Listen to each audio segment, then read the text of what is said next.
अस्सलाम वालेकुम।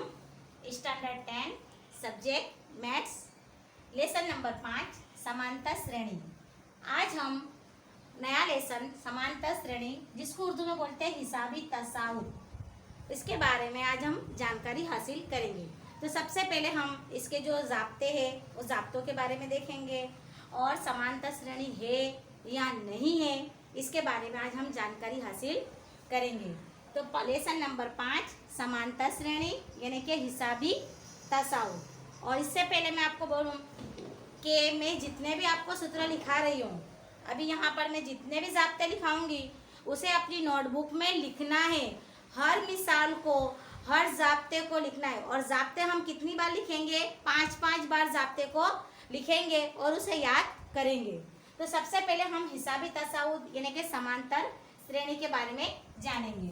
तो फर्ज करो कि मेरे यहाँ पर 3, 7, 11 और 15 डैश डैश डैश ले लिया और 3, 7, 11, 15। तो सबसे पहले हम जानेंगे कि जो हमारा ये 3 है, 3 कोई भी 3 जो होता है तो ये हमारा क्या कहलाएगा? ये A1 है, A2, A3, A4 यानी कि ये रुक्न है। रुक्न को कहेंगे गुजराती में पद।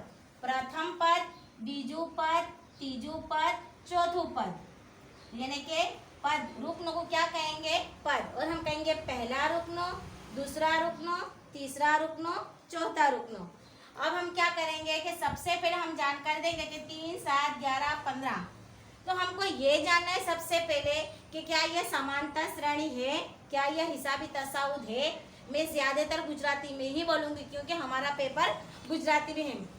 तो जानना हमको ये है कि क्या ये समांतर श्रेणी है। तो हम जानने के लिए सबसे पहले क्या करेंगे कि जो पहला रुक्न है और ये दूसरा रुक्न है, तो दूसरे रुक्न से पहले रुक्न को हम क्या करेंगे? माइनस करेंगे। तो देखो 7 में से 3 को माइनस करो, कितने बचेंगे? 4 बचेंगे। तीसरे रुक्न से दूसरे रुक्न को माइनस करो, 11 में से 7 जाएंगे तो भी कितने बचेंगे? 4 बचेंगे। 15 में से 11 को भी माइनस करो तो कितने बचेंगे? 4 बचेंगे। यानी कि सब में हमारे को जो बचते हैं वो कितने बचते हैं? 4। यानी कि दूसरे रुक्न से पहले रुक्न को माइनस करा तो भी 4 बचते हैं। तीसरे रुक्न को दूसरे रुक्न से माइनस करा तो भी हमारे क्या बचते? 4। 15 में से यानी कि चौथे रुक्न में से तीसरे रुक्न को भी मैंने माइनस करा तो क्या होगा? 4। यानी कि जितने भी मैं माइनस कर रही हूँ उसमें मेरे को कितने बचते होंगे? 4। यानी कि ये मेरी समांतर श्रेणी है। यानी कि इसका जितना भी डिफरेंस आया, डिफरेंस का मतलब होगा D। मैं आपको ज़ाब्ता बताऊंगी अभी। तो ये हमारा क्या कहलाएगी? समांतर श्रेणी कहलाएगी क्योंकि इसका सबका जो मैं माइनस करती हूँ, तो यानी कि दूसरे रुक्न को पहले रुक्न से माइनस करा, तीसरे रुक्न को दूसरे रुक्न से माइनस करा और चौथे रुक्न को भी तीसरे रुक्न से जब मैंने माइनस करा तो मेरा सबका जवाब कितना आता है? 4 आता है। यानी कि सबका जो फर्क है वो मेरा कितना निकलता है? 4 निकलता है। इसलिए जो मेरे को ये जो समांतर श्रेणी दी है ये क्या कहलाएगी? समांतर श्रेणी कहलाएगी। यानी कि किस तरह देखो, A2 माइनस A1, तो A2 कितना है मेरे पास? 7 है। माइनस A1 कितना है? 3 है। तो 7 में से 3 जाएंगे तो कितने बचेंगे? 4 बचेंगे। इसके बाद दूसरा देखेंगे हम कि A2 है। अब इसका काटेंगे हम, तो A3 minus A2, A3 minus A2। तो A3 कितना है मेरे पास? तीसरा रुक्न कितना है? देखो 11 है। A2 कितना है? 7 है। 11 में से 7 को माइनस करेंगे तो कितने बचेंगे? 4 बचे। अब A4 में से A3 को माइनस करूं तो A4 कितना है मेरे पास? 15 है और A3 कितना है? 11 है। 15 में से 11 को माइनस करा, कितने बचे? 4। देखो यहाँ भी 4 है, यहाँ भी 4 है, यहाँ पर भी 4 है।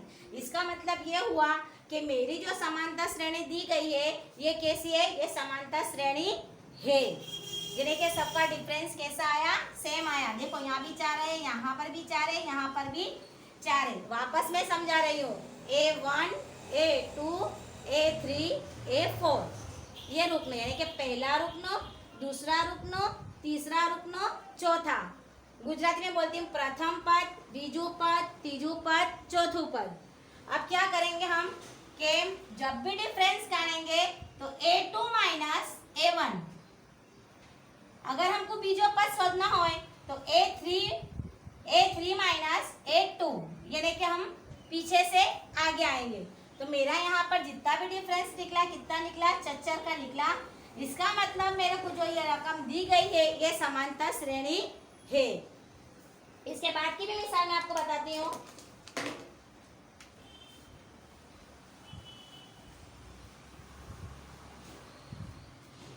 चलो इसके बाद मैं दूसरी मिसाल में आपको देती हूँ। 4 1 माइनस 2 माइनस 5 डेस डेस डेस। तो क्या ये समांतर श्रेणी है? तो देखो A2 माइनस A1 तो -3 जवाब आया मेरा। सॉरी -3 नहीं आएगा, प्लस में आएगा क्योंकि मोटी संख्या मेरे पास क्या है 4 है। 3 बचेंगे। उसके बाद देखो 2 ने 1 तो माइनस माइनस क्या हो जाएगा, प्लस होगा। 3 बचे 5 सॉरी -1 1 -4 तो बचेंगे कितने 3। 5 में से 2 जाएंगे तो कितने बचेंगे 3 का डिफरेंस आया यानी कि A1 A2 A3 A4।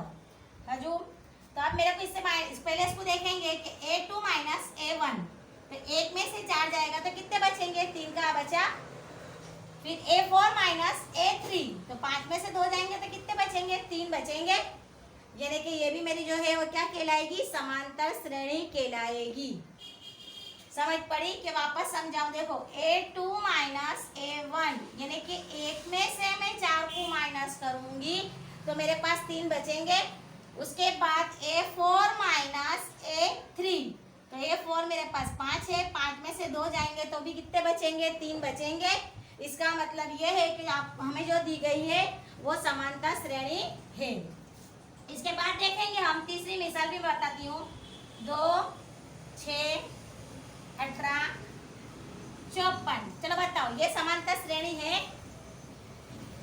तो देखो समांतर श्रेणी है क्यों है कि 2 तिया 6 6 तिये 18 18 तिये 54 यानी कि 3 का ही आया।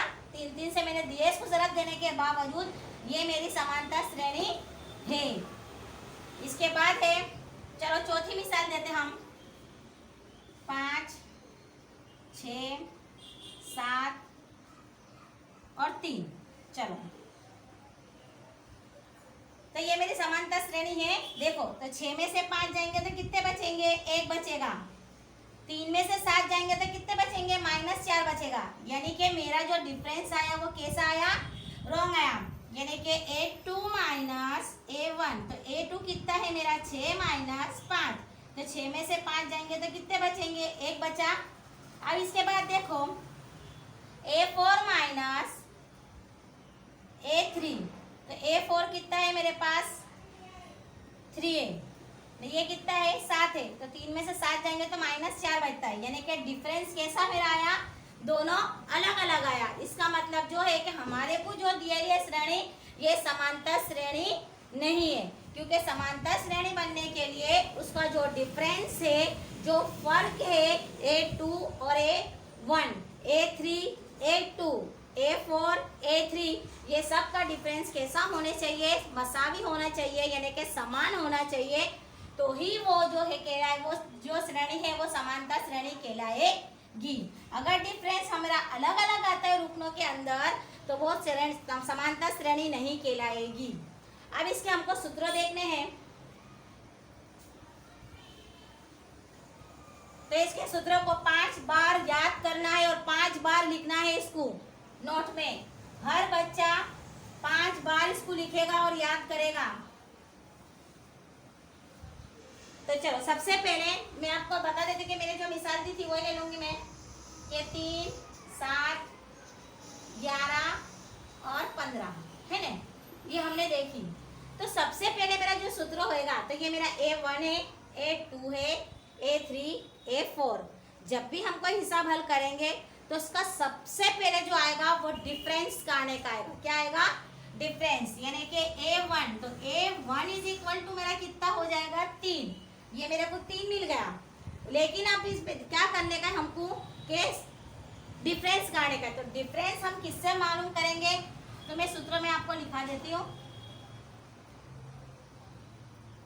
गुजराती में सूत्र कहेंगे, उर्दू में जाब्ते कहेंगे। तो सूत्र मेरा सबसे पहले क्या होगा कि A1 में काटूंगी, वो A1 मेरा कितना है? 3 है। इसके बाद में जब डिफरेंस काटूंगी तो उसको हम किससे जाहिर करेंगे? D से। किससे जाहिर करेंगे? D से। डिफरेंस यानी कि फर्क,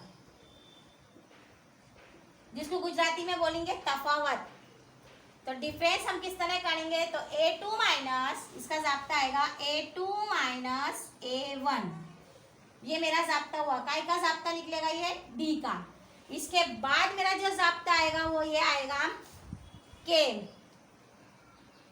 पद शोधो, यानी कि मेरे को समानता श्रेणी दिए है 3, 7, 11, 15 डैश डैश। इसका 11वां पद शोधो या 12वां पद शोधो, कोई भी दिया होगा।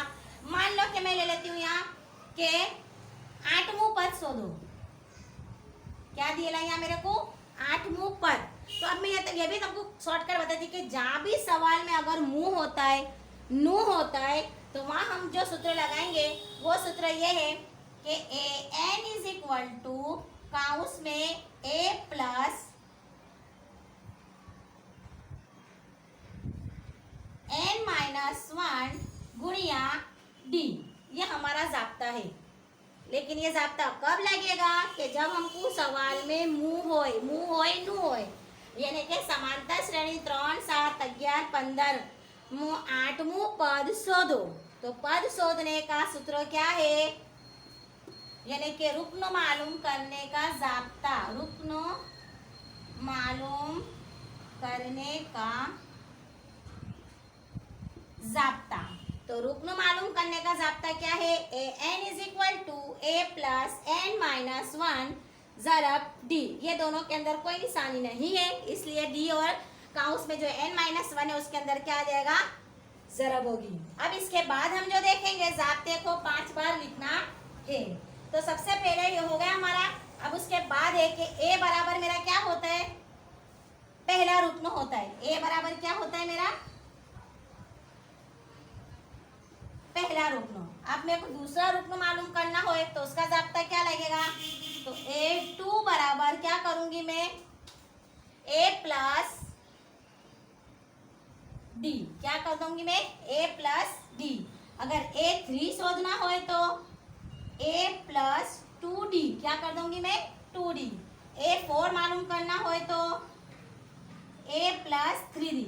देखो मैं एक एक कम करती जा रही हूँ। A2 मालूम करना है तो खाली D रखा है। A3 मालूम करना है तो 2D। यानी कि जितने भी हमको जो रुकन दिए ले उसमें से एक रुकनों को हमको क्या कर देना है? कम कर देना है। तो A4 is equal to A plus 3D। अगर फर्ज करो कि मैंने आपको दिया कि 12वां पद शोधो, तो 12वां पद शोधने के लिए 12 है तो 12 में से एक कम कर देंगे तो हम कितने करेंगे? A plus 11D। अगर 16वां पद शोधना हो तो A प्लस 15D। अगर 21वां पद शोधना हो तो A प्लस 20D। समझ पड़े? यानी कि जितनी जितनी हम जाएंगे उतनी उतनी एक संख्या को हम क्या कर देंगे? कम कर देंगे। हमारे पास जो अदद है उसमें से एक अदद को हम क्या कर देंगे? कम कर देंगे। तो ये हमारा पहला रुकन, दूसरा रुकन, तीसरा रुकन, चौथा रुकन हो गया। अब इसके बाद अगर मैं 5वां रुकन मालूम करूंगी तो A5 बराबर A प्लस 4D। एक कम हो गया। ये हमारे जाब्ते हो गए। ये कौन सा जाब्ता हुआ? अब इसके अंदर भी कंफ्यूजन होगी कि जो n है, तो देखो ये जो 8वां पद दिया है, तो ये जो 8वां पद है ये क्या होएगा? n अंदर आएगा, n में आएगा। तो याद रहे कि गड़बड़ करे नहीं। तो जब हमको पद दिएला हो यानी कि रुकन दिएला हो तो हम उसका n है, ये हमारा रुकन दिया हुआ है। अगर नहीं दिया हुआ है तो हम n का n ही रखेंगे। लेकिन हमारे को 8वां पद शोधो यानी कि 8वां रुकन मालूम करना है तो हम काउंस के अंदर 8 रखेंगे। ये मैं आपको मिसाल हल कराऊंगी तो बताऊंगी। तो आपको याद आ गया कि सबसे पहले हम क्या देखेंगे कि ये समांतर श्रेणी है या नहीं है। अगर समांतर श्रेणी है तो ही हमारा हिसाब हल होगा, लेकिन अगर समांतर श्रेणी नहीं है तो हमारा हिसाब हल नहीं होगा। सबसे पहले हम देखेंगे कि A1, A2, A3, A4 हमारे पास दिया है, जो भी दिया हो श्रेणी में। उसके बाद हम क्या देखेंगे कि डिफरेंस देखेंगे कि सबका डिफरेंस सेम है। अगर सबका डिफरेंस एक यकसा है, मसावी है, तो हाँ ये समांतर श्रेणी है। उसके बाद अगर जब हम हिसाब हल करेंगे और देखेंगे कि सवाल में मुंह, मैं शॉर्टकट बता रही कि जो भी सवाल के अंदर मुंह आता है, नू आता है, तो वहां पर यही सूत्र लगेगा, an is equal to a plus n minus 1 का उसके बाद d। सूत्र याद चाहिए, बार बार मैं कह रही हूँ कि 5 बार अपनी नोट में सूत्र लिखेंगे, क्योंकि सूत्र याद तो नैया पार। a बराबर कितने लेंगे अपने 3 लेंगे। उसके बाद अगर मैं हिसाब को हल करूंगी तो क्या करूंगी, डिफरेंस काटूंगी। तो मेरा डिफरेंस का जाब्ता लिखा है आपके पास, कहाँ लिखा है, d is equal to a2 minus a1। तो 7 में से 3 को माइनस करूंगी तो मेरा d कितना आ जाएगा, d इज इक्वल टू मेरा कितना आ गया, 4 आ गया। अब 4 आने के बाद मैं ये जाब्ता रख दूंगी और जाब्ता रखने के बाद ये मिसाल को मैं हल कर दूंगी। तो आपको ये जाब्ता याद होना चाहिए।